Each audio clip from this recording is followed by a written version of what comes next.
It's a new law that could see benefit cheats banned from driving for up to 2 years. People who owe more than £1,000 in wrongly claimed benefits and refuse to pay it back will be targeted under this proposal. The law would also allow investigators to take money directly from people's bank accounts to recover fraudulently claimed funds. I thought they could do that anyway.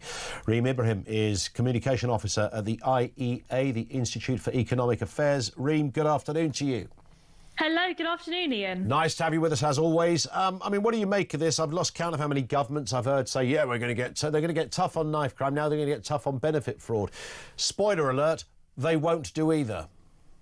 Well, I'm not against the proposal in principle. I think that in principle, trying to reduce the number of people that are scrounging or are indeed taking benefits when they otherwise shouldn't is generally a good thing to do. And the government should be looking into people that are ultimately taking advantage of a system that allows them to do so. That being said, it's really random. I mean, what does your license actually have to do with actually taking over those benefits in the first place? And also, that being said, this actually might result in lots of people not being able to work. So if you cheat the system and you take benefits where you shouldn't, maybe that's a top up, so you are still working at the same time, and you have your license taken away, then you're going to be potentially unable to work or unable to get to work. And so actually claiming those benefits may be legitimate. Exactly. So my worry is that it's a bit of a cycle, and it's almost an incredibly random thing to do.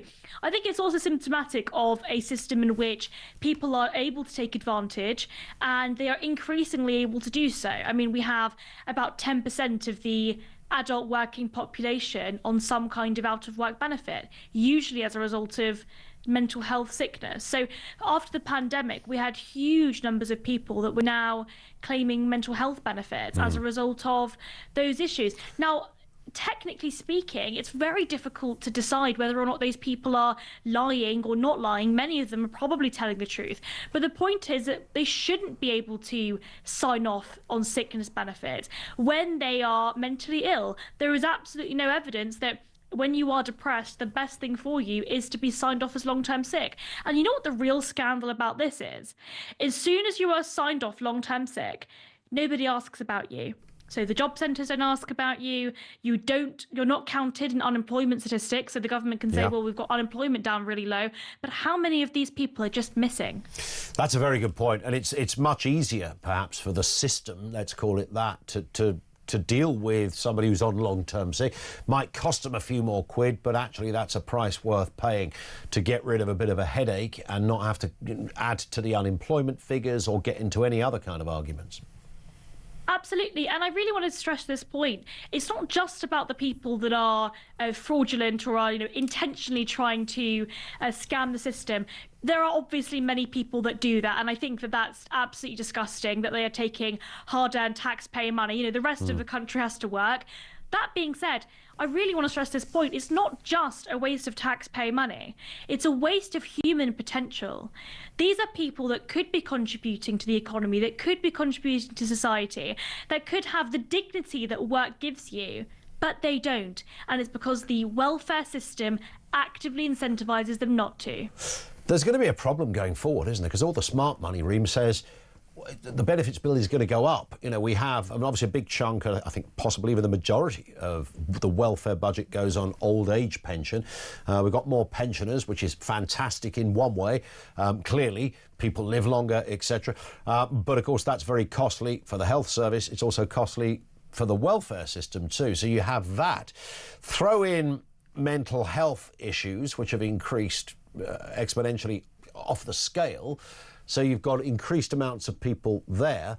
And then the other factor is AI, which sounds a bit weird now. But, again, there's a lot of good evidence that we'll have a greater amount of people not working because they simply won't be needed in the conventional workplace. So this sort of triple problem hanging around this looks set to increase the welfare budget as we move through the years. Yes, I will say I disagree with you about AI. I think that AI is actually quite a positive technological advancement that makes us more efficient. I mean, do you remember when computers were invented? Yeah. Loads of people were saying, oh, well, these computers are going to mean that everybody's going to be unemployed because they're going to replace our jobs. That just didn't happen. It No. meant that computers meant that we became more efficient. It meant the economy as a whole was more efficient. And therefore, it meant that actually we're able to do things in a much more productive way and ultimately compete with our neighbours. I think what's really important though is that first point that you made about the growing size of the welfare state.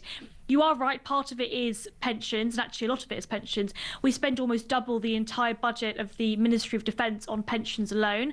Now, that's a bit more of a difficult question because if you're a pensioner and you've paid in your whole life, you expect that state pension. The problem is that the government have also promised the state pension is going to be triple locked.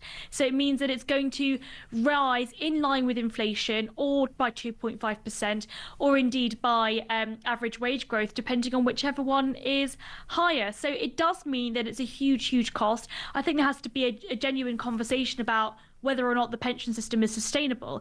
But on this point about mental health and benefits, Fraser Nelson, who's the former editor of The Spectator, did a fantastic documentary on Channel 4. I don't normally compliment Channel 4, but indeed, we played a little clip of it. Good. We played a little clip of it earlier, and Fraser was in with us at the time when the documentary came out. It was almost a departure for Channel 4. Wow, they've actually gone there. But you're right, it highlighted lots of these very problems. Yes, and the one thing that I'd really recommend people to watch it if they haven't. One thing that really struck me was this story about this guy who had been claiming out of work benefits, sickness benefits for a number of years due to his poor mental health. But he actually said to the job centre, I want to seek retraining. I think he said something like he wanted to go and do a course on painting and decorating. And he said, I really want to, I'm feeling a bit better. I really want to get back into work because I think it'll be really good for me. And the job centre, the very people that are supposed to be encouraging him into work, said to him, if you are to seek retraining, that may call into question how sick you are, and you may have those benefits taken away from you. And so he didn't show up to the job. Wow. He didn't show up to the interview because he was being told actively by the job centre, this is the consequence if you show that you are well. So I think there is a real problem here that the system incentivises people not to work. I'm of the view that we should not be automatically signing people off on long-term sickness benefits if they have mental health issues. And mental health issues are very real. I'm not saying they're not.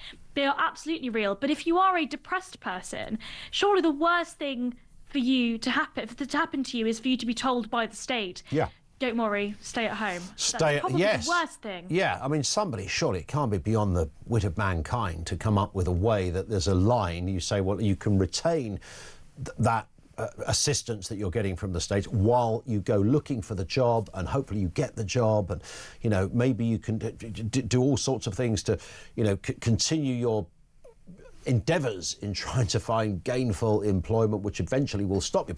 But if you do it in the meantime, we're going to just scrap you back. I mean, that's just clearly a nonsense, and no one seems to have been able to. Ian Duncan Smith, as you know, was amazing in really giving it a good go in trying to address this kind of Gordian knot of all problems that existed forever in the welfare system. Yeah, you're absolutely right. And part of the problem is that there are just so many different types of benefits that people can get. Yeah. I refer back to Fraser Nelson's documentary. There was one story of this very young girl. She was honestly about my age or a little bit older. She was a single mum, and she was being told that actually, if she does try and seek retraining, she'll end up having those benefits taken away from her, and that will obviously affect her son, her very, very young son. But also, they calculated it, and actually when you add up all of the different benefits that young girl was getting, it came to about £40,000. Most people in this country don't earn £40,000. I think average wages are just below 30.